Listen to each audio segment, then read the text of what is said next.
আসসালামু আলাইকুম everyone, welcome back to my channel Rahaj videos. আজকে হাজির হয়ে গেলাম নতুন একটি মজার রেসিপি নিয়ে, আচারি বিফ। রেগুলার রান্নায় কিংবা অতিথি আপ্যায়নে এই রেসিপিটি আপনারা তৈরি করে নিতে পারবেন। এখন যেহেতু পবিত্র মাহে রমজান চলছে, তাই সেহরি তো আপনার এই রেসিপিটি তৈরি করে নিতে পারবেন। অসম্ভব মজার এই রেসিপি তৈরি করে দেখাবো ঘরোয়া উপকরণে। আশা করছি আমার আজকে ভিডিওটি আপনাদের খুব ভালো লাগবে। চলুন দেখে নেওয়া যাক কীভাবে এটি তৈরি করতে হয়। আচারি বিফ রান্নার জন্য চলো একটি হাঁড়ি বসিয়ে দিয়েছি। এর মাঝে দিয়ে দিচ্ছি খাঁটি সরিষার তেল। আমি এখানে হাফ কাপ পরিমাণ তেল ব্যবহার করছি। অবশ্যই আচারি বিফটা আপনাদেরকে সরিষার তেল দিয়ে রান্না করতে হবে। দিয়ে দিচ্ছি 2 টুকরো দারুচিনি, দিয়ে দিচ্ছি 6-7টা শুকনো মরিচ, দিয়ে দিচ্ছি 1 চা চামচ পরিমাণ পাঁচফোড়ন। এবার নেড়েচেড়ে চুলার তাপ লো ফ্লেমে করে সামান্য ফোড়ন দিয়ে নেব। এতে করে মশলা থেকে সুন্দর একটা অ্যারোমা ছড়াবে। দিয়ে দিচ্ছি 1 কাপ পরিমাণ পেঁয়াজ কুচি। এবার পেঁয়াজগুলোকে হালকা ব্রাউন কালার করে ভেজে নিচ্ছে। পেঁয়াজগুলো যখন ব্রাউন কালার হয়ে এসেছে, অ্যাড করে দিচ্ছি সামান্য পানি। যেহেতু আমি গুঁড়া মশলা অ্যাড করব, মশলাগুলো যেন পুড়ে না যায়, এজন্য প্রথমে সামান্য পানি অ্যাড করে নিয়েছি। দিয়ে দিচ্ছি 1.5 টেবিল চামচ পরিমাণ আদা বাটা, 1.5 টেবিল চামচ পরিমাণ রসুন বাটা। দিয়ে দিচ্ছি 1 চা চামচ পরিমাণ হলুদের গুঁড়া। দিয়ে দিচ্ছি 1.5 টেবিল চামচ পরিমাণ লাল মরিচের গুঁড়া। ঝালটা আপনারা কে কীরকম খেতে পছন্দ করেন আপনার টেস্ট অনুযায়ী বাড়িয়ে বা কমিয়ে দিতে পারবেন। দিয়ে দিচ্ছি 1 টেবিল চামচ পরিমাণ ধনিয়ার গুঁড়া। দিয়ে দিচ্ছি 1 টেবিল চামচ পরিমাণ টালা জিরার গুঁড়া। দিয়ে দিচ্ছি পরিমাণ মতো লবণ। দিয়ে দিচ্ছি 1 টেবিল চামচ পরিমাণ পাঁচফোড়নের গুঁড়া। পাঁচফোড়নগুলোকে আমি সামান্য শুকনো খোলায় তেলে এগুলোকে গুঁড়ো করে নিয়েছি। সামান্য রেখে দিয়েছি, এগুলো রান্নার শেষে আমি অ্যাড করব। এবার সবগুলো মশলা একসাথে ভালো করে কষিয়ে নিয়েছি। এ রান্নায় মশলাটা যত ভালো করে কষাবেন খেতে কিন্তু ততটাই ভালো লাগবে। আর একটা জিনিস লক্ষ্য করবেন, আমি কিন্তু রান্নায় কোনো ধরনের গরম মশলার গুঁড়া ব্যবহার করিনি। দিয়ে দিচ্ছি 1 টেবিল চামচ পরিমাণ হলুদ সরিষা। আমি সামান্য লবণ দিয়ে কিছুক্ষণ ভিজিয়ে রেখে দিয়েছিলাম। তারপর 2টো কাঁচামরিচ, একটা মাঝারি সাইজের পেঁয়াজ দিয়ে আমি সরিষাটাকে বেটে নিয়েছি। এবার সরিষাটাকেও মশলার সাথে ভালো করে কষিয়ে নিচ্ছে। আমি পুরো মশলাটাকে কষাতে এখানে 5 থেকে 7 মিনিট সময়ের মতো ব্যয় করেছি। মশলাটা কষানো হয়ে গেছে, তেলটা উপরে বেশি এসেছে। দিয়ে দিচ্ছি গরুর মাংস।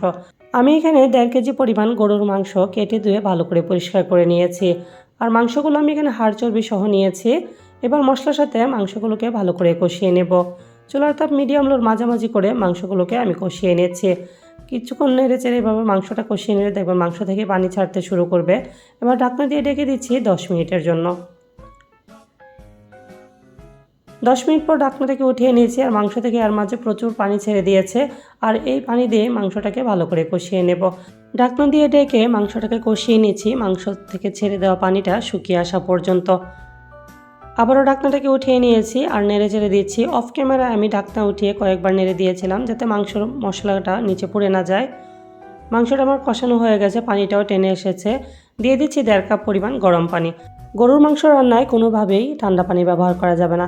ঠান্ডা পানি দেওয়ার সাথে সাথে মাংসটা শক্ত হয়ে যাবে আর মাংসটা দ্রুত সফট হবে না, খেতেও ভালো লাগবে না। দিয়ে দিচ্ছি 3টা আস্ত রসুন, আমি আগে থেকে ধুয়ে পরিষ্কার করে নিয়েছিলাম। আবারও নেড়ে চেড়ে ভালো করে মিশিয়ে দিচ্ছি। আমি যেহেতু আচারি বিফ রান্না করব, এর জন্য আমি আস্ত রসুনটা ব্যবহার করেছি। আপনারা চাইলে কিছু রসুনের কোয়া এখানে ব্যবহার করতে পারেন। এবার ঢাকনা দিয়ে ঢেকে রান্না করছি মাংসটা সেদ্ধ হওয়া পর্যন্ত। আমার মাংসটা প্রায় হয়ে এসেছে। অফ ক্যামেরা আমি কয়েকবার মাংসটা নেড়ে দিয়েছি যাতে তলানিতে পুড়ে না যায়। গরুর মাংস আমার প্রায় রান্না হয়ে গেছে। মাংসের গ্রেভিটা অনেকটা মাখো মাখো হয়ে গেছে। দিয়ে দিচ্ছি যে সামান্য পাঁচফোড়নের গুঁড়াটা আমি রেখে দিয়েছিলাম, এটা অ্যাড করে দিচ্ছি। দিয়ে দিচ্ছি 5-6টা আস্ত কাঁচামরিচ। দিয়ে দিচ্ছি টক আচার। আমি এখানে 1/3 কাপ পরিমাণ আচার ব্যবহার করেছি তেল সহ। আমি এখানে আমের আচার ব্যবহার করেছি। আপনারা জলপাইয়ের আচার, যে কোনো ধরনের আচার এখানে ব্যবহার করতে পারেন, তবে অবশ্যই টক আচার হতে হবে। মিষ্টি আচার দিলে কিন্তু আচারি বিফটা খেতে ভালো লাগবে না।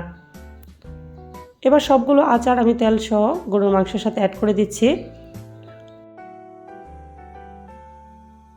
আচারি বিফ রান্নায় আমি কোনো ধরনের গরম মশলা গুঁড়া ব্যবহার করিনি। গরম মশলা গুঁড়াটা ব্যবহার করলে আচারি বিফের যে ফ্লেভার, যে টেস্ট, সেটা নষ্ট হয়ে যায়। এর জন্য আমি এখানে শেষে সামান্য পাঁচফোড়নের গুঁড়াটা ব্যবহার করেছি। আবারও নেড়ে চেড়ে সবগুলো উপকরণ ভালো করে মিশিয়ে দিচ্ছি।